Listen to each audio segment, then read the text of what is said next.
Assalamualaikum, halo. Bertemu lagi dengan saya Yoswa. Di kesempatan kali ini saya akan menceritakan pengalaman saat saya sekolah atau kuliah, guru atau dosen yang mengajar yang menurut saya baik sekali dan disenangi atau tidak disenangi dengan alasan tertentu. Video ini dibuat untuk memenuhi tugas mata kuliah pembinaan kompetensi mengajar dengan dosen pengampu Bapak Dr. Muhammad Ramadona, SE MPD. Sebelumnya perkenalkan, nama saya Suatu Nasanah dengan nomor NPM 2021 14500 dari kelas S6F. Baik, langsung saja kita masuk pada cerita saya yang pertama. Pengalaman saya itu ketika saya masih di sekolah dasar. Saat itu saya masih kelas 4 SD. Nah, kebetulan saat itu diajar sama guru namanya Bu Giarti. Dia tuh bener-bener yang guru tuh killer banget kalau kita bilang zaman sekarang tuh killer. Dan dia tuh bener-bener uh, kalau di mata kita anak-anak sekolah waktu dulu itu bener-bener galak segalak-galaknya gitu. Nah, suatu saat dia itu punya peraturan kalau misalkan ada yang nggak bawa tugas atau PR gitu, itu tuh bakal dikasih hukuman yang hukumannya tuh bener-bener kalau kita bilang tuh agak nggak masuk logika. Yang pertama itu hukumannya dulu tuh pernah digabyur air gitu, dicipratin air gitu. Terus yang kedua itu suruh nulis satu buku penuh. Itu kan kalau kita kelas 4 kan bener-bener kadang-kadang nggak masuk logika ya gitu. Nah, suatu hari waktu itu ada PR matematika. Saya sudah mengerjakan, tapi lupa nggak bawa tugas, lupa nggak dimasukin ke dalam tas. Lalu saya minta izin ke guru tersebut, Bu Giarti, minta izin untuk pulang karena jarak antara sekolah saya SD ke rumah itu kan sebentar. Nah, itu saya minta tolong kayak, Bu, minta izin Bu, saya mau izin dulu ya pulang ke rumah gitu, mau ambil saya tugasnya ketinggalan gitu. Terus dia bilang gak ada alasan tugas-tugas ketinggalan, itu kan udah kewajiban, kenapa bisa ketinggalan. Pokoknya dia nggak memberi kesempatan saya untuk berbicara, tapi langsung ngomelin gitu, ngejas gitu, langsung kenapa kok bisa gitu ketinggalan, itu kan wajib dibawa hari ini gitu, kamu niat gak sih sekolah atau enggak gitu. Nah, waktu itu banyak juga teman saya yang nggak bawa sama yang nggak ngerjain, tapi untuk ceweknya itu saya sendiri. Nah, akhirnya karena nggak diberi kesempatan untuk pulang, saya dipanggil lah ke depan kelas, terus suruh berdiri di depan sama teman-teman yang nggak bawa tugas itu. Terus dia tuh ngambil airnya nggak tahu ya itu air apa gitu, terus ambil air, terus dia ngiterin dari depan, dia nggak bawa tugas itu dari depan itu dicipratin air. Nah, airnya waktu itu saya rasa itu mungkin kayak dicampur sama garam, jadi kayak asin-asin gitu, kena mata tuh perih banget gitu. Nah, itu saya agak shock dan agak trauma pas di pelajaran dia. Jadi itu kebetulan pas saat itu tuh keadaan tuh kita kan harusnya kan istirahat nih. Nah, istirahat tuh nggak boleh istirahat dulu, jadi kita suruh baris di depan, terus pintu kelasnya tuh dibuka lebar-lebar, jadi kan dari kelas-kelas lain kan bisa ngelihat kita ya gitu, terus berdiri di depan gitu lagi dihukum kan, itu buat kita jadi malu gitu.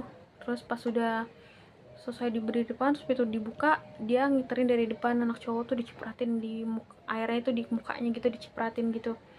Nah, kata itu kena waktu itu tuh terkena mata saya gitu, terus saya perihnya gak minta ampun. Itu mungkin kalau air biasa mungkin nggak sampai segitunya, tapi memang beliau ini, Bu Jarti ini suka bikin apa ya, hukuman yang agak-agak kurang masuk akal gitu. Nah, pas di situ saya agak trauma. Jadi setelah kejadian tersebut, saya selalu membawa buku apapun, dari buku pelajaran dari Senin sampai Jumat saya bawa sekolah.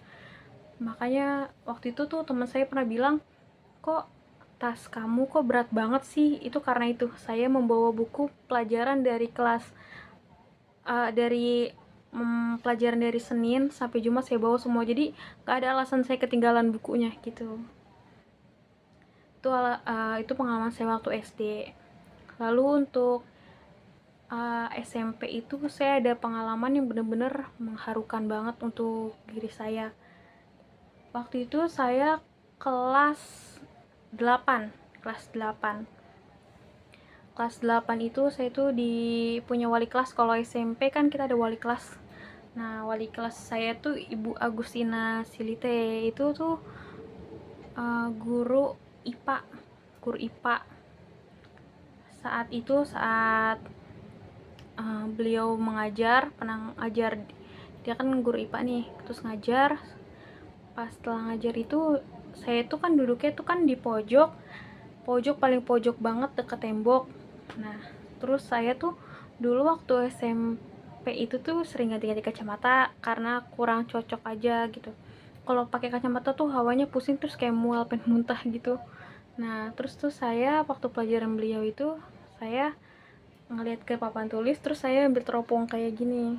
Terus ditanya sama beliau, "Uswa, kenapa kamu kok ngelihatnya kayak gitu?" gitu. Terus saya bilang, "Ini Bu, saya nggak kelihatan." Terus lah, "Kenapa kok tidak pakai kacamata?" Terus saya bilang, "Waktu itu ini Bu, saya kalau pakai kacamata itu pusing terus gitu." Pusingnya tuh yang nggak wajar, yang hampir setiap hari pas pakai kacamata pusing, jadi kan enek ya, jadi saya lepas tuh kacamatanya. Terus pas besoknya itu sekolah saya tuh kebagian kacamata gratis dari pemerintah gitu.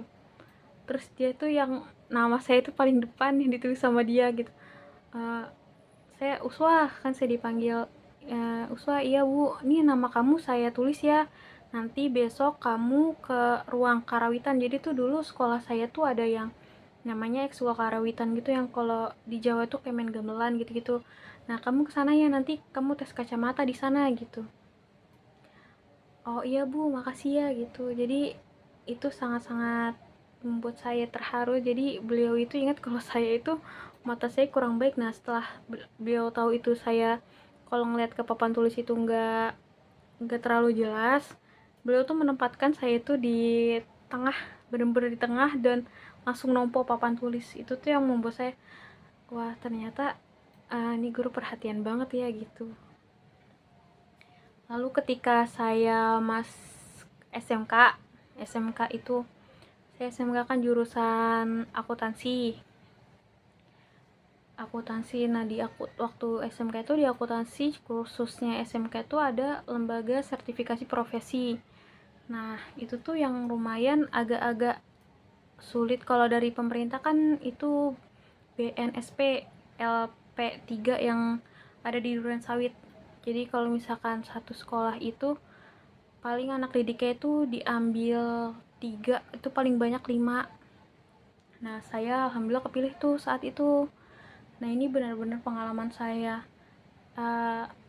yang agak di diri saya agak menyakiti, yang kurang baik lah, menyakiti hati saya gitu. Jadi waktu saat saya dipilih itu kan berlima, saya sama teman-teman saya berlima, ada satu guru bilang kayak gini, "Memang kalian bisa dapet itu, memang kalian bisa kompeten di semuanya, memang kalian bisa dapetin Garuda emas." Nah, guru itu bilang kayak gitu. Terus saya dengan percaya dirinya saya bilang, "Bisa, kenapa Bapak remehin kita?" Saya gitu. Jadi waktu saat itu tuh pas beliau bilang kayak gitu itu sangat sangat menyakiti hati saya, ketika kita lagi berproses, apalagi lagi lagi semangat-semangatnya untuk dapetin itu sertifikat kan. Dan saya alhamdulillah, saya dan teman-teman saya itu membuktikan bahwa omongan beliau itu tidak benar. Saya dan teman-teman saya alhamdulillah dapat sertifikat Garuda emas dan kompeten. Jadi pas udah dapat, kita bilang ke bapaknya, "Pak, ini kita udah dapet nih." Terus beliau tuh bukannya kayak alhamdulillah atau malah, "Masa sih beneran?" gitu, malah nggak percaya.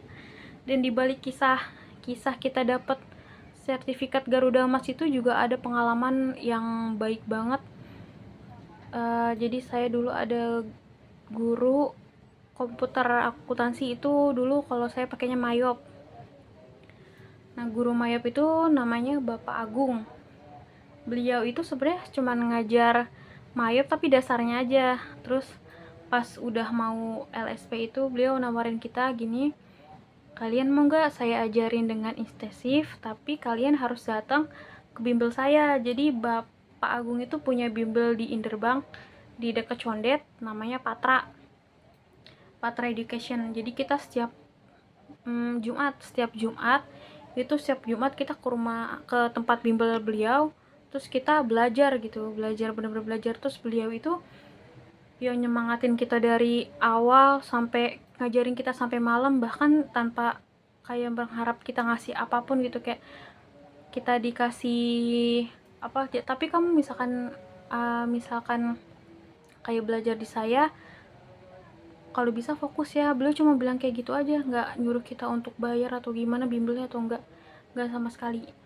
Pas tahu kita lulus, beliau juga orang pertama yang paling senang dan majang sertifikat saya di status WA beliau gitu. Itu kan membuat kita kalau murid itu kan senang banget ya, senang banget. Itu aja sih pengalaman yang kurang baik, mulai dari sekolah dasar, terus dari SMP, terus juga sampai SMA. Kalau untuk kuliah ini alhamdulillah baik semua. Jadi nggak ada untuk yang tidak baiknya, nggak ada. Jadi alhamdulillah dapat dosen-dosen yang enak juga. Itu aja pengalaman yang kurang baik dan baik yang saya rasakan gitu. Kalau saat kuliah sih, kalau yang terharu banget itu paling dari Dargon Bapak dosen Yudi Budi Yuniarso yang saya ingat hingga sampai sekarang gitu. Yang saya udah jelaskan di video sebelumnya, kalau beliau bilang itu harus ada yang dikorbankan untuk sesuatu yang dipertahankan. Itu yang membuat saya semangat aja gitu. Semangat Dargon beliau itu benar-benar melekat di hati saya dan otak saya. Itu aja video kali ini. Terima kasih banyak yang sudah menonton. Jangan lupa like ya. Wassalamualaikum warahmatullahi wabarakatuh.